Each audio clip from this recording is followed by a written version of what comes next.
बिस्मिल्लाहिर्रहमानिर्रहीम। Haemolytic uraemic syndrome. Haemolytic uraemic syndrome अपने नाम से ही बता रहा है कि उसके एक तो हीमोलिसिस होगी उसके अंदर, जिसकी वजह से उसको ब्लडी डायरिया डेवलप हो जाएगा और साथ उसके किडनी फंक्शन भी डिस्टर्ब हो जाएंगे क्योंकि यूरीमिया भी हो रहा है। अब हीमोलिटिक यूरेमिक सिंड्रोम के अंदर पेशेंट ने यूजुअली ऐसे ही सिनेरियो में दिया हुआ होता है कि रेस्टोरेंट से खाना खाया था और उसके बाद उसको ब्लडी डायरिया डेवलप हो गया, पटीकी डेवलप हो गई। पटीकी भी ये शो करती है कि हीमोलिसिस हो रही है और फेशियल स्वेलिंग हो गई है। जो बॉडी के ऊपर स्वेलिंग होती है इसका मतलब है कि आपकी बॉडी के जो रीनल फंक्शंस हैं वो डिस्टर्ब हो गए हैं, जिसकी वजह से उसको फेशियल स्वेलिंग डेवलप हो गई है। तो हीमोलिटिक यूरेमिक सिंड्रोम में फेशियल स्वेलिंग हो सकती है, पटीकी हो सकता है और ब्लडी डायरिया होगा। इसे ब्लडी डायसेंट्री भी कहते हैं। जब हम पेरिफेरल ब्लड कराते हैं तो हमें शिस्टोसाइट्स नज़र आते हैं। शिस्टोसाइट्स ये शो कर रहे होते हैं कि आरबीसीज की, आपके ब्लड सेल्स की हीमोलिसिस हो रही है।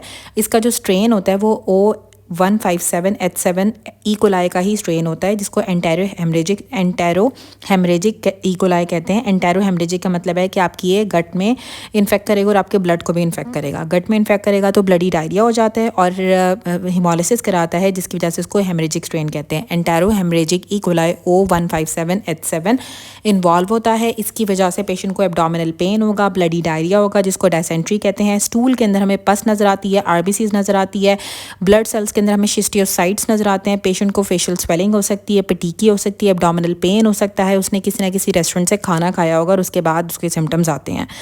डायरिया जो होता है ना, वो अगर HIV पॉजिटिव पेशेंट होगा तो क्रिप्टोस्पोरिडियम की वजह से डायरिया होता है। क्रिप्टोस्पोरिडियम HIV पॉजिटिव पेशेंट्स के अंदर डायरिया कराता है।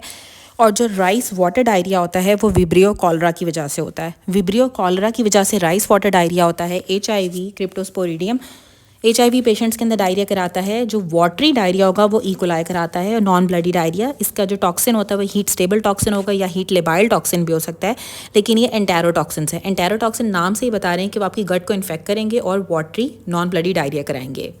अब ई कोलाई का एक और स्ट्रेन होता है जो ब्लडी डायरिया डायसेंट्री कराता है। इसे शीगा टॉक्सिन भी कहते हैं, वेरोटॉक्सिन भी कहते हैं, शीगा लाइक टॉक्सिन भी कहते हैं। ई कोलाई का एक स्ट्रेन होता है शीगा टॉक्सिन, शीगा लाइक टॉक्सिन या वेरोटॉक्सिन, जो ब्लडी डायरिया कराता है या डायसेंट्री कराता है। फूड पॉइजनिंग स्टैफ ऑरिस की वजह से होती है और स्टैफ ऑरिस हमने पढ़ा था कि 1 से 6 घंटे के अंदर डायरिया कराता है। और स्टैफ ऑरिस में भी यही होगा कि उसने कोई रेस्टोरेंट से खाना खाया था, उसके बाद उस 1 से 6 घंटे के अंदर जो है वो वॉमिटिंग स्टार्ट हो गई और मिड नाइट में उसको वॉमिटिंग स्टार्ट हो गई है, मिड नाइट में उसको डायरिया स्टार्ट हो गया है। और येलो डिस्चार्ज होता है स्टैफ ऑरिस का और हमें कॉलोनीज़ में जो ग्रेप लाइक क्लस्टर्स की तरह की कॉलोनीज़ नज़र आती हैं और मीट, मायोनीज़, कस्टर्ड या प्रीफॉर्म टॉक्सिन खाने की वजह से होता है। तो जो फूड पॉइजनिंग थी वो स्टैफ ऑरिस की वजह से भी होती है और स्टैफ ऑरिस का भी हीट स्टेबल टॉक्सिन होगा और एंटेरोटॉक्सिन होता है, स्टैफिलोकोकल एंटेरोटॉक्सिन जिसको हम कहते हैं। अब जो लैक्टेज की डेफिशिएंसी होती है ये मोस्ट कॉमन कॉज होती है कार्बोहाइड्रेट मैल एब्जॉर्प्शन की, क्योंकि जो लैक्टोज होता है वो आपका कार्बोहाइड्रेट होता है।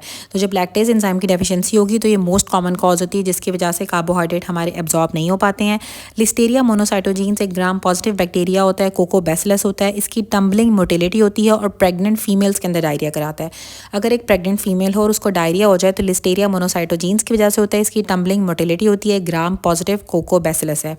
हीमोलिटिक यूरेमिक सिंड्रोम में entero haemorrhagic E coli O157H7 होता है, जो एब्डोमिनल पेन, डायसेंट्री, स्टूल के अंदर हमें पस मिलता है, आरबीसीज मिलती हैं, पेरिफेरल ब्लड के अंदर शिस्टियोसाइट्स मिलते हैं, ब्लडी डायरिया होगा, पटीकी होगी, फेशियल स्वेलिंग होगी। डायरिया HIV में क्रिप्टोस्पोरिडियम कराता है, rice water diarrhoea, vibrio cholera, watery non bloody diarrhoea, E coli heat stable, heat labile और enterotoxin. Bloody diarrhoea Shiga toxin, verotoxin, Shiga like toxin E coli का कराता है। जो food poisoning होती है वो स्टैफ ऑरिस की वजह से होती है और स्टैफ ऑरिस का एंटेरोटॉक्सिन होता है, जिसको स्टैफिलोकोकस एंटेरोटॉक्सिन या फिर हीट स्टेबल एंटेरोटॉक्सिन भी कहते हैं। लैक्टेज डेफिशिएंसी मोस्ट कॉमन होती है। लैक्टेज डेफिशिएंसी मोस्ट कॉमन होती है कार्बोहाइड्रेट की मैल एब्जॉर्प्शन की कॉज, और लिस्टेरिया मोनोसाइटोजीन्स की टम्बलिंग मोटिलिटी होती है। ये प्रेग्नेंट फीमेल्स के अंदर डायरिया कराता है, ग्राम पॉजिटिव होता है और कोकोबैसिलस होता है।